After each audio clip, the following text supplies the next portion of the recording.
PartyMap is Google Maps as a chat room. Is this?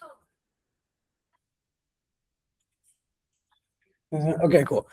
Nice. So go to partymap2.lovable.app because this is going to require some audience participation to really work. And I thought this wasn't going to get done. And then we're going to let it see our location. And here we go. I'm going to create a new map. I'm going to call it event. Create. Allow this time. And there, you can see me on the map. And then I'm going to click plus. Tap anywhere on the map to drop a pin. Meeting spot. Meet here. Save the pin. And if I go back and someone else who wants to go to partymap2.lovable.app should be able to sign in and then enter this join code, YW2362, whatever it is, and then they should appear on the map and be able to see that pin. You can imagine if we're maybe going to a Mariners game and it's, a bunch of loose friends who maybe aren't going to add each other on Find My Friends with Apple, but want Find My Friends experience for the day to say, oh yeah, let's all meet at this point in the stadium. That would be tight. That would be very cool. So I don't know if it works. The fact that I got this far happened like 2 seconds before the demo. There was a bunch of debug steps where it was in like a refresh loop on the front page, where buttons on the Your Map screen were non-responsive. And I really had no idea what was behind that initial flow that you first saw. Because, YW2J62.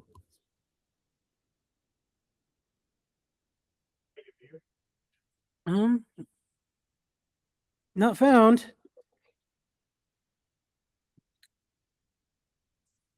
Okay, enter join code YW2J62. And that should join the map. No dice? Oh, bummer.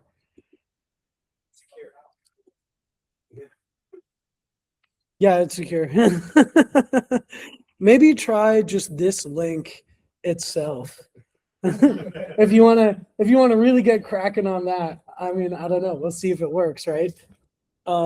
And I think the code is your authentication key to be allowed to join, but that URL might be what you actually need. Yeah, come on, give it a crack. We've come this far. Yeah, I got the idea from a person I know who works in private security, and they described a version of effectively this core feature with an additional box that would label all the nearest hospitals and etc. And they were like, yeah, if that existed, my company would pay a ton of money to force all of us to use it. And I told him, I think that could be built in a weekend. And he's never quite believed me. I've never used Lovable before, and I built this much in an hour.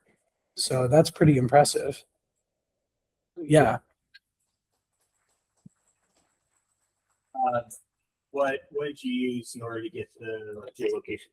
I literally told Lovable, use the Google Maps API, and just assumed that all of this would work. So you didn't say use my Wi-Fi or no IP address or whatever. I actually initially told it we're going to make this an iPhone Android app, and then Lovable told me, hey, I don't do that, but I can make a mobile first React progressive web app, and we can use the browser's location. You have a question? No? Okay. Yeah. Oh no. All right. Yeah, just waving. Cool. Yeah, this has really impressed me. I was losing faith in Lovable because it was like I'd gotten to this screen and I was basically in the please fix loop going back and forth of Lovable against this screen for the entire period of time. Because getting from the prompt to this screen was like 12 seconds. And then it was an hour being on this screen. And literally the instant before the demo started, I got through and the map was all right there. And it was like, oh, sick. We can pull this off. Hi everyone, my name is Divot. I work in the fueling industry, pretty boring. There's no new innovation going on. So one of the problems that I have been trying to solve is about the fuel tax. Uh, in the fueling, like the tax is there are two types of tax. One is fuel excise tax and other is the sales tax. And there are a lot of product like the gasoline, and then there's a clear diesel, a red dye diesel has a subsidy. Some of them are tax exempt and some of them are not. And if some of them are tax exempt, it's for a 20,000 gallon per month, So there are a lot of constraints. So most of the time when there's a audit fueling company, they end up paying a lot of fines.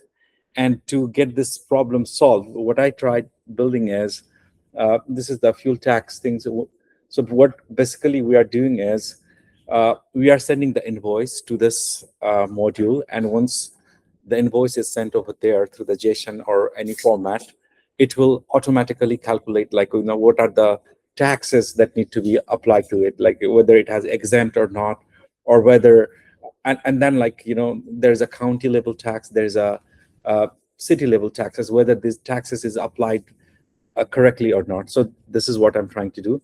So when I click on this, my calculation thing, if you see over here, there's I've set up an example. There's an invoice number, there's a customer name, and this is for the Texas, like there's a Houston, there's a county, Texas. And you see over here, there's a two product, right? There's a clear diesel, and this is dye diesel. Dye diesel is basically agricultural or like, for the construction purpose, the government has, dyed those diesel into those dye diesel. So now when I calculate the tax, it tells you, like, there is a clear diesel, it has a tax, right? There's a 2,000 220 tax. And then for the dye diesel, there's an exempt, because in this state there's no tax on those things. And if I go more details over here, it will tell you what are the federal excise tax that is applied, what is the state tax that is applied. And then if you go further over here, it will tell you all the product, and it will also tell you about the sales tax, whether, because in many places the county has a different taxes, the city has a different taxes, so it calculates all the thing. And this problem actually, this is for the mid-level companies, which has like 2 to 5 trucks, or like you say 10 trucks. They have to do everything very manually, and it's very painstaking, very painful, they're very time-taking. So I'm trying to solve that problem. I was trying to get this data using a paperclip, because this data is publicly available, but pulling those data, bringing it together, is kind of a little problematic. So I tried doing that. And also, if you see over here, my whole idea is to connect through the JSON, like, so once you send those JSON requests over there, it will return you back, and it can be used whether in a QuickBook or any NetSuite or anything which doesn't handle the fuel tax model. So this is the whole idea. And if you see over here in the admin things, where is this? These are the taxes that I have maintained the data. And if you see over here, these are the public sources. Like, for example, if some audit comes in and they say, like, where this tax, where did this tax information came in? So they can always show them, like, this is from the public data over here. So you can see over here, there's a county level taxes. Some of the county doesn't have a taxes, some have 2%. And wherever they have the taxes applied, they need to send the report. So I'm trying to solve that problem, and it looks like Lovable is doing a pretty good job, and it's very intuitive. And yeah, thank you. So is this related to your day job or just Okay. Your idea? Yeah, I work with 5 years with the fueling company, trying to help them with the dispatch automations. Last year, I left my regular job. I started a startup called Fuelio, where I help them to manage their chaos, especially with the account payable, receivable, inventory dispatch. So yeah, things going good.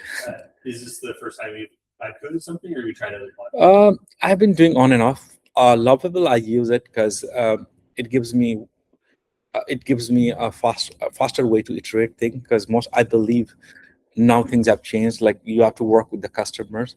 So we have a discussion. I make a change. Then I said, okay, is this what you're looking for? So I've been using it for the prototyping, and I also have a small team of engineers. So for them, this lovable things makes whole life easy. So you don't have a computer science background? Not much. Yeah. But you give your engineering team access to the lovable? Yeah, I do. Yeah. Any other questions? You're gonna do detection next? Sorry?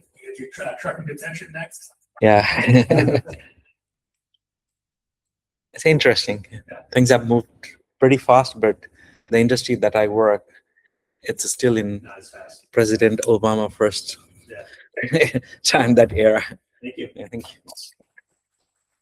Hello, my name is Cassinia, and in my spare time for fun, I do improv comedy. Has anybody been to improv? Does anybody know what it is? Nice, niche audience. Improv is where you get on stage and you perform in front of people without practicing anything, and you just say things that come to the top of your mind and you go.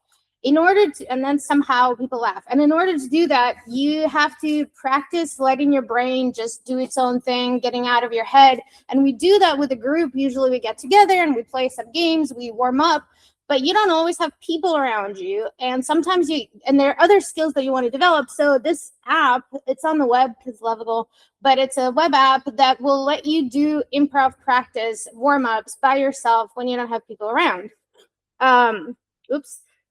So there's a few things that we do. For example, this app has 3 sections. One is for when you're actually in a jam and you have audience in front of you. So that's the stage. And then I'll go into the other 2. So on the stage, we'll ask the audience for a suggestion. But if I'm doing it by myself and I don't have anyone, I can just generate a suggestion, a tiny horse figurine. So there we go. Now I can practice doing something with a tiny horse figurine or a map with no labels, and that just generates your scene. Another way that we start a scene is we ask for suggestions, and often that sounds like, give me your favorite color, what did you eat for breakfast, what's in my hand? But you run out of ideas, so the app can ask for you, what's something that you'd never say to your boss? Anyone? That's okay. That's okay. But so this way you can just ask for a suggestion. What's a job you never want to have? Something you never say to your boss. Ooh, well, it's stuck. This was built in the last, 30 minutes. So there's work to do. So the second section is the gym, where you get to practice some of your improv skills. And I've built 2 different things here. I'll just do one of them, for example. You'll give yourself a timer, 30 seconds. And in those 30 seconds, you'll start a timer. You want to come up with as many characters as you can. For example, I'm a gold digger looking for gold, and I found nothing today. And as soon as you did, I tapped the screen, and it told me, okay, that was my first character. What's your second character? I'm an engineer. I'm a developer. I know how to program. So that's my second character, etc. And as you go through, if you get to 10, you'll get fireworks on the screen. So how many you can come up in 30 seconds? There's another one that's crow. You give yourself a minute, and then any good improv scene needs to build who you are, what are you doing, what's your relationship, why are you here. So you do your minute scene, and at the end, if you did that, you can give yourself props. And then the last section is that the getting out of your head. So there's a few things this was the last one. It was literally building as you were creating a Google Meet. I was like, wait for it to publish. So here, for example, it'll give you a category, 5 bad superhero names. And I just have to come up with 5. Boom, boom, boom. I can't right now, but that's how you get out of your head. And then when you're done, you can do it again. And give me 5 things you'd never say to your grandmother. Boom, boom, boom, boom. And that's kind of what we usually do. We stand with an improv group in a big circle, and we turn to the next person and we say, tell me 5 things you shouldn't do on the first date. And we go around in a circle, but we don't have people around, so you can do this. And I called it Improv Buddy. Oh, and I used, I forget your name, but I used your thing, and I went through the whole thing, and it gave me the design, but I didn't have time to feed all of it into the Lovable, but that's my next step. I really loved it. Yep. Ta-da. The first time that you used Lovable or first Yes. time you vibe coded? Yes, to All both. the above? Yes. Tell us about this like new experience. Like what was easy, what was easier than you thought, what was harder than you thought? Getting something on the page was super easy. So I had this idea, and I've coded before, not vibe coded, but programmed. And getting stuff on page was like, oh, love it, easy. The thing that got me was how to edit and make changes, and how does that not eat up all of your credits in one go? I still don't know. This used up all of my daily allowance on the free plan in like 2 prompts. Were you able to get the promo code for the I did. Okay, you did. I did. Oh, you Yeah. did? Okay. Yeah. Got it. Okay. Yeah. Got it. I'm curious, what the big passion about improv and all that. I've done clowning myself as well, and I just learned so much. And I think you can apply this to so many other areas. Yeah. What is your background? What led you to do this? I've just been doing improv for the last few years, and I have an improv group, eastsidemprov.org, plug. And I was just thinking that we have a jam once every week, and sometimes you just want to be able to, on your own, just kind of go through some of these things. And I was thinking some of these can be done on your own, but you just need a little prompt, a little push. Because to me, like these improv skills are very important in business. Like Yes. when you're presenting next to an audience, like Yes. using that gym to prepare for people that are afraid to speak in public, like this could be an example, like a great type of platform for that, right? Yeah, improv. We actually do workshops. We've done workshops, I think, from Amazon, maybe Microsoft also. It's a great skill for like living life, the whole yes and idea and getting out of your head. Yeah. I don't know how to make this more broadly applicable than to the 3 people that are into improv, but yeah. We got more people in improv. I like that. Thank you. Hi, I'm Deepa. I created this just to make my life a little bit easier.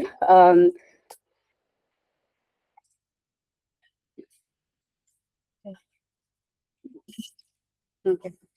Can you hear me now? Okay. So again, I'm Deepa. So I made this to make my life a little bit easier. I don't have time or maybe the patience to sit, write the code, and why not, if AI is there, why not use it? So I attended the Lovable event that that was there, I think, last month in Redmond Library, and that's when I actually started using Lovable. And this was something that I started there, but I never presented or I didn't complete it. I kept working on it because I had those 100 credits, and this is how it is today. So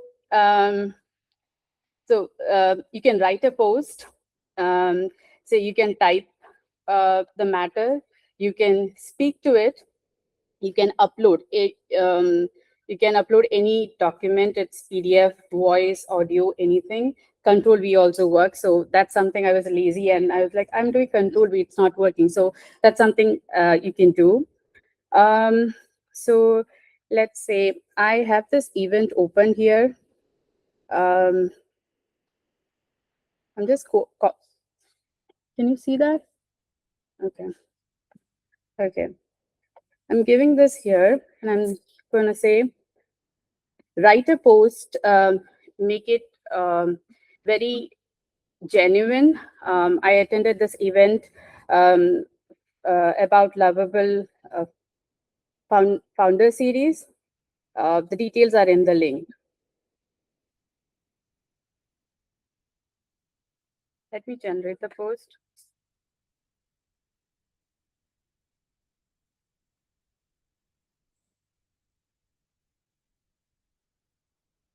The past maybe 3 weeks, I've been active in LinkedIn, posting almost every other day, and this is it. I've been testing different functionalities. So I normally go to another website to format the LinkedIn post. Here you can do all that, and you can see a preview here how it looks like. And LinkedIn says that you have to engage with your post earlier.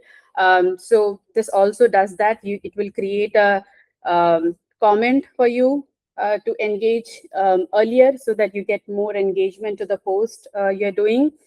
There are also openers, because they say that the first line kind of determines how your engagement is and all that. So I don't know, but this is how it comes up. So this is one thing. This is the main thing. This is where I started. Then another thing is, if you want to reply to a post or a comment or something, you can use this to respond to that. You can select how you want to respond, maybe say warm or deep answer, and then it will do that for you. So there is another feature that is carousel. So there is, okay, this is an app I'm giving. This is an app link. Let's see if it can build. So this is a travel app, a travel app for solo travelers. So it has looked at the link we gave, and it just gave the carousel. I still need to work on this. It's just in the very earliest stage. You can even download from that.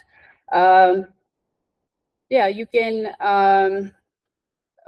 maybe just copy paste. So say you want to create a series of posts on that, on a topic. You can even give that, or you can use the text, and then it will create that for you.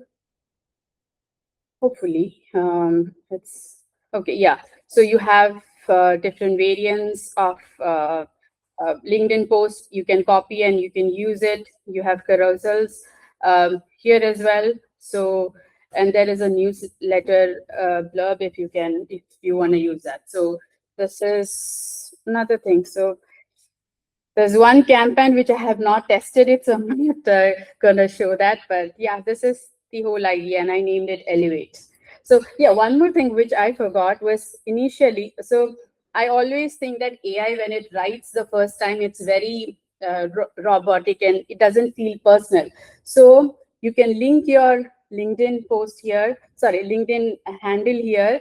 You can import your recent post, or maybe I have say any post that I have written earlier. Say, I think I have saved it here. Let me copy paste.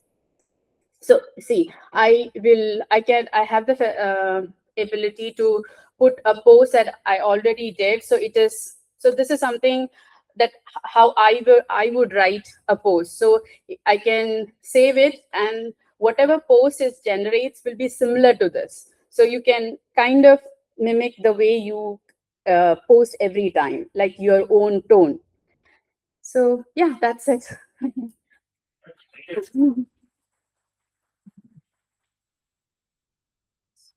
So when did you first start coding?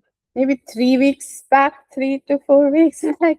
Yeah. Tell us how's the evolution been over those 3 weeks? Quite good, because I've been working with Claude as well. But with Claude, I had to work with other tools. So I deployed it in Render, but it was slow. Then I'm now trying Vercel. And Claude eats a lot of tokens. So that's something that I've been. So one feature with Lovable that I really love is that the plan mode, it doesn't consume token, is what I understand. So I can, right? No. Yeah, but not. So I kind of use that to validate my thought process. And then I kind of go to the build mode, which helps me. So yeah, that's about it. Thank you. Thanks. Does this look familiar to anyone, this scene? Pretty Woman, there we go. And what is this scene from? I'll give it away. It's from the polo scene of Pretty Women, where the man is taking this woman to a polo tournament for a networking event. And so in the background, you have this going on. People are playing polo, there are spectators. This scene is sponsored by Luke Clico, the champagne company. So this is the space that I'm solving for. So I created Divot. And Divot, what is Divot? Divot is a polo tournament management platform. And why am I solving for this space? So there are only about 5,000 polo players in North America. And there are even fewer polo tournament or event organizations. So a lot of these are polo clubs, but there are also independent event managers that put up, leagues or month-long tournaments. And the gap here is that there are a bunch of people who want to keep participating in polo. And then you have these event organizers who are looking for participants. Right now, everything is organized through Facebook groups or WhatsApp. Basically, polo is about 10 years behind on, organization and tech. And so Divot is trying to solve that gap. We're basically Luma, but for polo. And why people are not just using Luma is because polo is very specific in terms of how you are charging participants and how you register. So you can register to play for a half position, and that's not typically something that normal event management platforms solve for. And so I've actually been building this platform for 2 months or so. And I am, and the first big event that is hosted on the Divot platform is the Canadian Women's Open Championships in August. And then I'm also in the talks with the U.S. Polo Association, which is the North American governing body for polo, on adopting my platform for wider usage. And you can see here some hints of me playing around with monetization strategy. This is not a sponsored event. I just slapped this little tag on here. But, in the future for larger events that want wider adoption, this is a strategy, or maybe I could implement ads here. The other thing I wanted to show, so this is how you log in.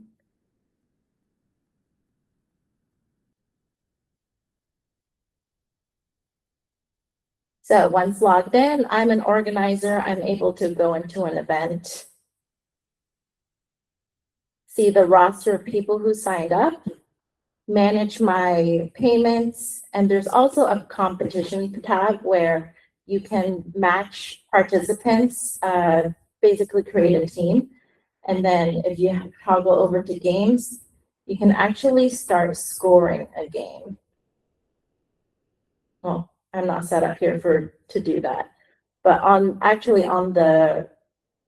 so one of the things that I'm trying to solve for is adoption, obviously. And one of the pain points on polo is scoring. It's very complicated to score in polo. You have to have your air horn to signal, oh, it's 30 seconds, because people are out there running 30 miles an hour. They can't hear you shouting. You have to have an air horn. You also have the countdown timer, and you also have to pause when penalties or fouls are being called.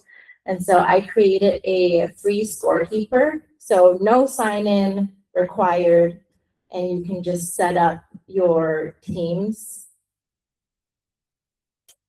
pretty quickly here. And this is just, I call it a public utility, so that people can start adopting this platform and, just experience pretty good UX. And then at the end of this scorekeeping experience, they can export a score sheet that is compatible with official polo organizations score sheet format that they can submit. So yeah, this is just like a hook on how to get into the Divot platform. But otherwise, yeah, this is pretty much it. Trying to solve multiple things at once. The other thing is that polo people, horse people, are not good at running businesses. The Venn diagram are two separate circles. And so What I have tried to do for these, I view them as small business owners, right? What I'm trying to do for them is make it easy for them to advertise their events. So if they set up everything on Divot, they're able to just press the share button and create flyers in that is Instagram post compatible, story compatible, or they can print it out and put it in a coffee shop or something. But yeah, that's it. So how long have you been working on this? Since end of March. And what has been, I don't know, either the hardest or like the most frustrating part about developing it like technically? I'd say learning how to do the technical planning of everything, just like implementing the authenticated experience versus the public experience. I'm running into a lot of like RLS issues that's preventing like submission or just using the public utility that I created. And the other thing is just like product planning.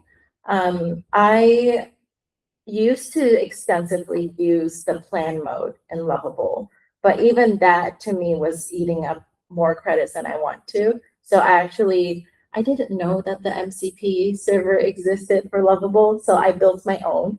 And so I had Claude start talking to the Divot MCP and start product planning there, have a very extensive strategy on like what I want to do, craft the prompts in Claude and post it in Lovable to start building. Any questions from the audience? Sorry? Yeah, I think it uses one, right? It uses fractions, but it depends. It also depends like how big your code base is, the question you ask. But yeah, minimal. Minimal, like it's yeah. I think this is a really good idea. You're doing great. Woo. Thanks. All right, thank you.